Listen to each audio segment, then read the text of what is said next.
one of them came up to me and said, "Are you a boy or a girl?" And I said, "I'm neither."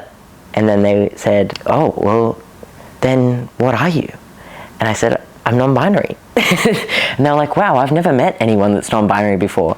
And then I was just like, well, now you have. Hi, my name is Ren Brown and my pronouns are they, them. I originally came out as gay or as a lesbian, and maybe it didn't feel right because it wasn't like the right thing for me. And now I feel more valid, not just because I've gotten to transition in the way that felt right for me, but also because I've finally found like the label that sits right. Like growing up, mum and dad always said, like, it doesn't matter who you bring home, as long as they're not covered in tattoos, is actually what they said.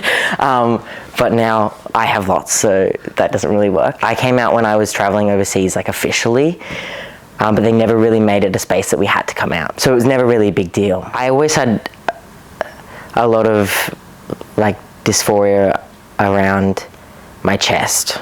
I didn't really know what that meant. And my partner at the time explained to me that like top surgery was a thing. And then I sort of dove into that world and that helped me understand. But I didn't really know of the label. And I mean, a lot more stuff has come out about gender recently, but there was a long period of time where you couldn't see any of that even on social media. I would say the biggest shift was when I started binding, because that was a more, like the process to top surgery, it was short in the actual timeline of things, but it felt like a long time, and the binding made a more dramatic difference in the short term.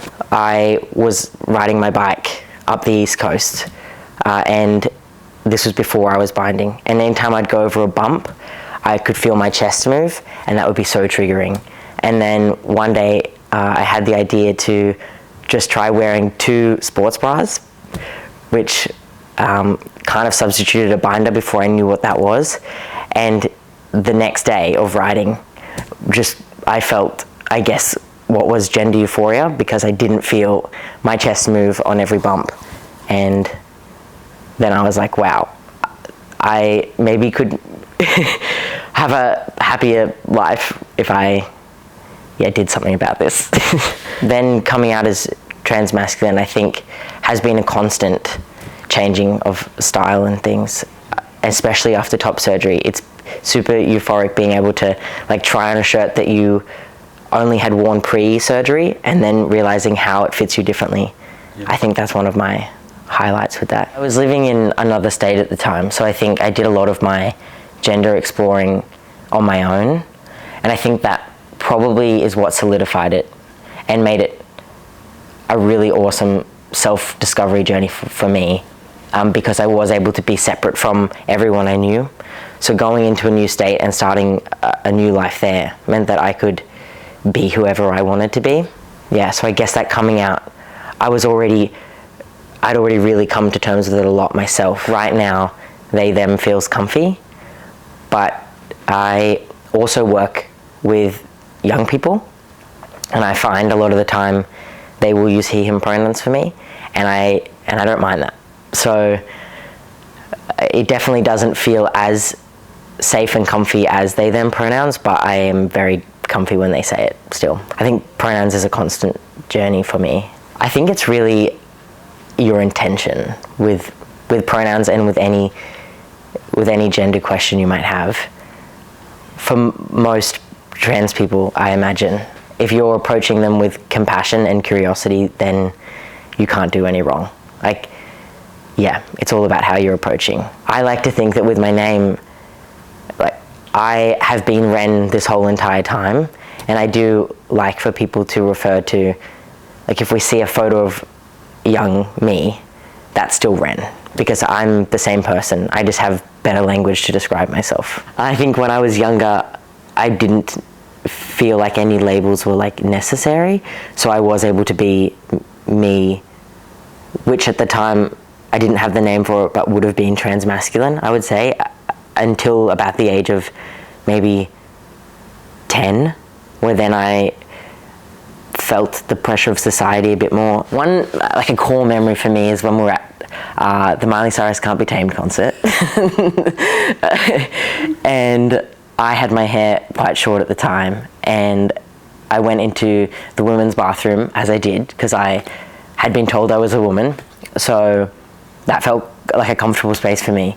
But there were some young women in there that were like, there's a boy in the girls' bathroom, and that made me very uncomfortable. And I think like looking back on that now and unpacking that a little bit, I think it might be to do with the fact that that was one of those moments in your young brain being like, oh, I've been told I'm a woman, these people don't think I am one, so I must be doing something wrong, so I need to change something. So I think it's all those little moments that then cause you to shift. And then I did start presenting more feminine in the world. And it wasn't an uncomfortable thing for me, because I think I still was living a happy life. I think you can just live a happier life. But it is kind of beautiful to look back on some photos from younger years and think, and see those parts of me that I am able to embrace now, that I was embracing at that stage without the weight of the world. As I started a new job at the same time as going through like the early stages of my medical transition, so I was very afraid of how the world would view me, and also then working with young people. Young people can be mean. I was serving breakfast to some of the students, and one of them came up to me and said, "Are you a boy or a girl?" And I said, "I'm neither." And then they said, "Oh, well, then what are you?" And I said, "I'm non-binary." And they're like, "Wow, I've never met anyone that's non-binary before." And then I was just like, "Well, now you have." And then they're like, "Yeah." And I guess all of those words, if I heard them from someone else, they could have knocked me down and ruined my day. But it was the way, like the curiosity that child approached me with, I just couldn't not love that interaction. Like, it was so kind and genuine, and they were just curious. Yeah, when you're moving through the world as your most authentic self, kind people will see that and honor that and love you for that.